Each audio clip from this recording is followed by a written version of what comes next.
One key idea we're always trying to get across when we talk about breathing is that we need to map our diaphragmatic breathing competency in different body positions. So today we're just going to go through a quick flow. You've probably seen this already from us before, but make sure that you're getting some kind of feedback. So in this particular case, just for comfort's sake, because of this microphone, I'm going to use a band.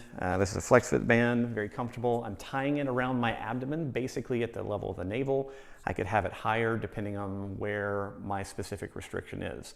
You can also use something like the breath belt, which is another great tool for building awareness. Here's how the flow sequence is going to work. I'm going to take you through some different positions. In each position, when you're practicing at home, you would do 3 to 5 nice diaphragmatic breaths, in through the nose, out through the nose, or in through the nose, out through the mouth, whatever is comfortable for you. I recommend that you work on both variations, all right? So here's our basic flow sequence. We're going to begin in a supine position. So I'm just going to lay on my back, relax.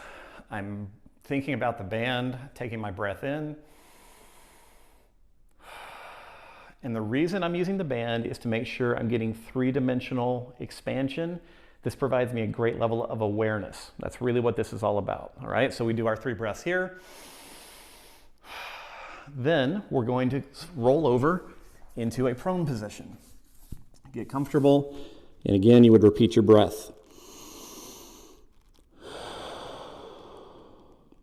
From here, we're going to press up, and we're going to go into a basically child's pose.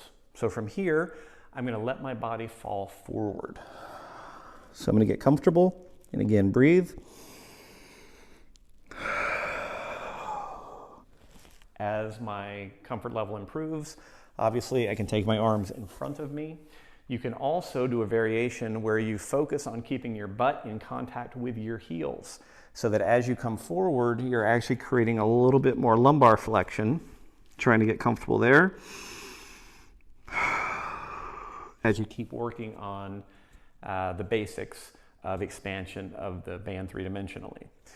After we finish in that position, we're going to come up into this kneeling position.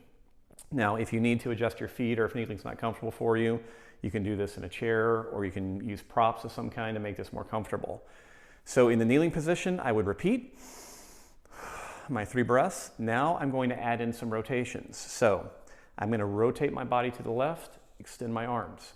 Now, as I'm extending my arms, I'm going to be pushing out in both directions. So I'm reaching to this wall, and I'm going to look at this hand. And I'm going to breathe. And you're going to feel some restriction.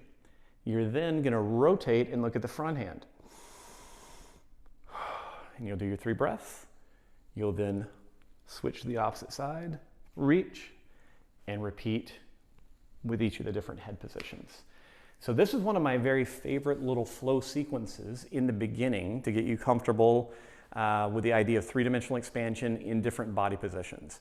Obviously, there are a lot of other ways that we could work on this, but this one's fairly easy to do. It's easy to remember.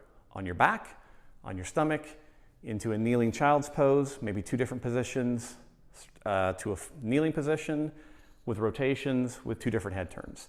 That's your sequence. All that you need to do, grab a belt. It'll take you probably 5 minutes to work through it. It feels fantastic. Just make sure you're doing some kind of pre and post assessment to make sure that your body is responding favorably.